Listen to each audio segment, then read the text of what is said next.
गांधी को मिला डिंपल यादव का समर्थन। उत्तर प्रदेश स्थित मैनपुरी से समाजवादी पार्टी की सांसद डिंपल यादव ने कांग्रेस नेता राहुल गांधी के बयान का समर्थन किया है।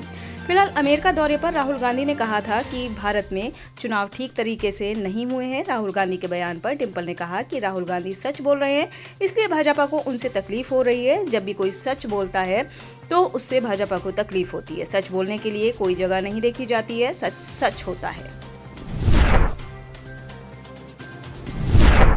सपा के बागी विधायक पहुंचे बीजेपी मुख्यालय। उत्तर प्रदेश में समाजवादी पार्टी के बागी विधायकों में से दो राकेश प्रताप सिंह और अभय सिंह मंगलवार को राष्ट्रीय राजधानी दिल्ली स्थित भारतीय जनता पार्टी के मुख्यालय पहुंचे। इस दौरान उनके साथ भारतीय जनता पार्टी के राज्यसभा सांसद संजय सेठ भी थे।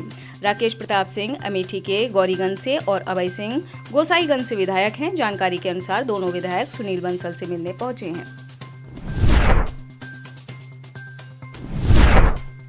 दिल्ली में फर्जी कॉल सेंटर का भंडाफोड़। उत्तर पूर्वी जिले के साइबर थाना पुलिस ने एक फर्जी कॉल सेंटर का खुलासा कर सबको चौंका दिया है। कॉल सेंटर के संचालक और उनके सहयोगी अवैध तरीके से कारोबारियों को उत्पादों को नेशनल और इंटरनेशनल मार्केट में लिस्ट कराने और उसे बेचने में सहायता करने का झांसा देकर लाखों का चूना लगा रहे थे। दिल्ली पुलिस ने इस मामले में गिरफ्तार आरोपियों की पहचान दिल्ली के देवली खानपुर निवासी कुलदीप जोशी 29, दीपक जोशी 25, आदर्श 24 और मेरठ के जमशेद अंसारी 24 के रूप में हुई है। मोतिहारी में रेलवे ट्रैक पर हाई वोल्टेज ड्रामा। मोतिहारी में रेलवे ट्रैक पर मंगलवार 10 सितंबर को उस समय एक हाई वोल्टेज ड्रामा देखने को मिला जब एक लड़की अचानक रेलवे ट्रैक पर आकर लेट गई। इस कारण एक लोकल ट्रेन बापूधाम मोतिहारी पाटलिपुत्र को काफी देर तक रुकना पड़ा। काफी मशक्कत के बाद उसे रेलवे ट्रैक से हटाया जा सका और ट्रेन अपने गंतव्य के लिए रवाना हो सकी। मामला चकिया रेलवे स्टेशन के आउटर सिग्नल का है। बीजेपी का एकमात्र काम चुनी हुई सरकार गिराना है। दिल्ली भारतीय जनता पार्टी के सांसदों द्वारा राष्ट्रीय राजधानी में आम आदमी पार्टी की सरकार को भंग कर राष्ट्रपति शासन लागू करने की मांग पर आतिशी ने सख्त प्रतिक्रिया दी है। उन्होंने कहा है कि आने वाले दिल्ली विधानसभा चुनाव से पहले बीजेपी हार मान चुकी है।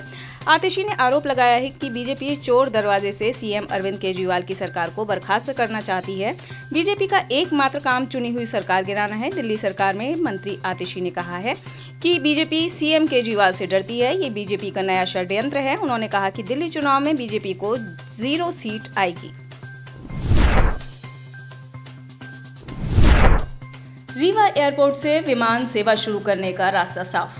मध्य प्रदेश के रीवा एयरपोर्ट से विमान सेवा शुरू करने का रास्ता साफ हो गया है। डीजीसीए ने रीवा एयरपोर्ट को आधिकारिक रूप से लाइसेंस जारी कर दिया है। लाइसेंस मिलने पर मुख्यमंत्री मोहन यादव ने खुशी जताई।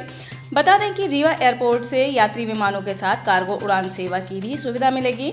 निर्माण का काम पूरा होने के बाद रीवा एयरपोर्ट को डीजीसीए ने परिचालन की अनुमति दे दी है। हवाई अड्डा के लिए एयरपोर्ट अथॉरिटी ऑफ इंडिया और पुणे इंफ्रा कंपनी के बीच हुए 1 साल का एग्रीमेंट हुआ था। रीवा एयरपोर्ट के रनवे की चौड़ाई 30 मीटर और लंबाई 800 मीटर है। रनवे के दोनों तरफ 3.5 मीटर का 2 शेल्टर भी बनाया गया है।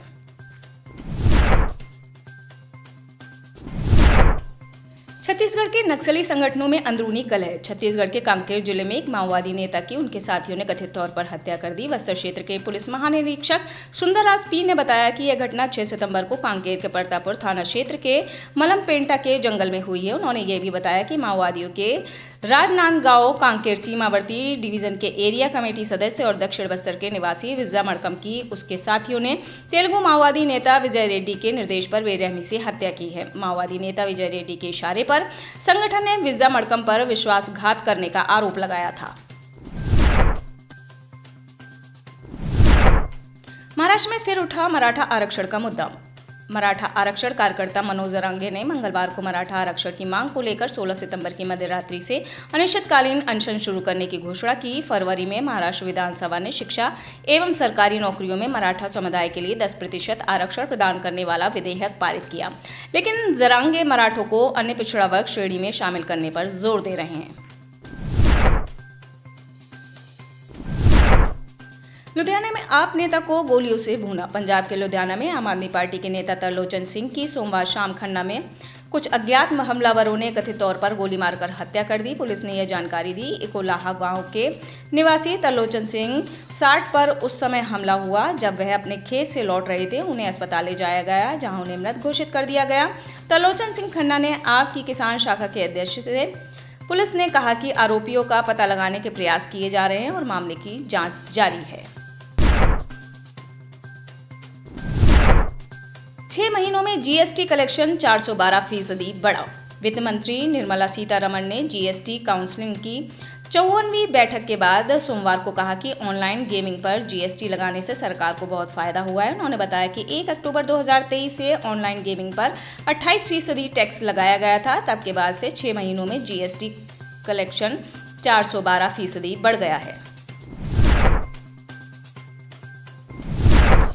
इमरान खान के करीबियों पर पुलिस का एक्शन। पाकिस्तान की राजधानी इस्लामाबाद में पुलिस और इमरान खान की पार्टी पीटीआई समर्थकों के बीच रविवार 8 सितंबर को झड़प हो गई थी, जिसके बाद अब पुलिस ने बड़ी कार्रवाई की है। इस्लामाबाद पुलिस ने सोमवार 9 सितंबर को नेशनल असेंबली सत्र के बाद संसद भवन के बाहर पाकिस्तान तहरीक-ए-इंसाफ के अध्यक्ष बैरिस्टर गौहर अली खां और नेशनल असेंबली के सदस्य शेर अफजल मारवात को गिरफ्तार कर लिया। कनाडा में भारतीय छात्रों के लिए नई चुनौती। कनाडा में रहकर पढ़ाई करने वाले भारतीय छात्रों के सामने एक बड़ी मुश्किल आने वाली है। कनाडा की जस्टिन ट्रूडो की सरकार ने विदेशी छात्रों के लिए काम के घंटे को कम कर दिया है, जिससे अब उन्हें अपना खर्च निकालना मुश्किल हो जाएगा। कनाडाई सरकार आवास और स्वास्थ्य सेवाओं को दुरुस्त करने के लिए प्रवासी छात्रों की संख्या को कम करना चाहती है, जिसको लेकर नए नए नियम बना रही है। ताजा बदलाव भी इसी तरह से प्रेरित नजर आ रहा है, जिससे भारतीयों के लिए आर्थिक संकट खड़ा हो सकता है। वक्फ संशोधन बिल पर भड़का जाकिर नाइक। भारत से भागकर मलेशिया में छुपे जाकिर नाइक ने एक बार फिर जहरीला बयान देकर भारत के मुसलमानों को भड़काने का प्रयास किया है। जाकिर नाइक ने वक्फ संशोधन विधेयक का विरोध करने के लिए एक्स का सहारा लिया है। अपने इस पोस्ट में जाकिर नाइक ने कहा कि वक्फ संशोधन विधेयक वक्फ की पवित्र स्थिति का उल्लंघन है। नाइक ने कहा, अगर हम इस विधेयक को पारित होने देते हैं तो हम अल्लाह के क्रोध और आने वाली पीढ़ियों के अभिशाप को सहन करेंगे। देश के मुसलमानों से वक्फ संशोधन विधेयक को रोकने का आह्वान करते हुए जाकिर नाइक ने कहा कि भारत में कम से कम 50 लाख मुसलमानों को वक्फ संशोधन विधेयक की अस्वीकृति को संयुक्त संसदीय समिति के पास भेजना चाहिए। नाइक की पोस्ट में कहा गया, आइए वक्फ की पवित्रता की रक्षा के लिए एक साथ खड़े हों और भावी पीढ़ियों के लिए इसका संरक्षण सुनिश्चित करें।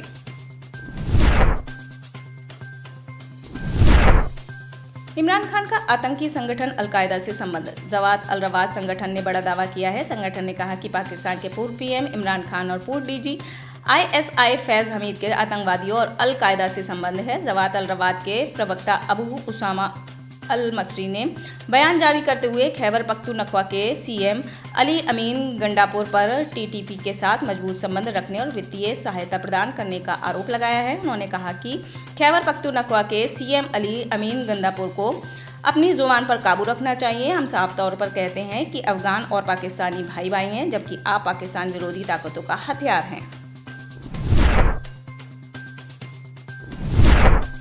केनिया में अडानी समूह को झटका लगा। अरबपति गौतम अडानी की अडानी समूह को झटका लगा है। केनिया की एक अदालत ने स्थानीय सरकार के अडानी एयरपोर्ट होल्डिंग्स लिमिटेड को 30 सालों तक मुख्य एयरपोर्ट ऑपरेट करने की इजाज़त देने वाले फैसले को सस्पेंड कर दिया है। केनिया के कोर्ट ने कहा, जब तक वो इस मामले पर अपना आदेश नहीं दे देती है तब तक सरकार का ये फैसला निलंबित रहेगा। अडानी ग्रुप की ओर से इस पर अभी कोई प्रतिक्रिया नहीं आई है।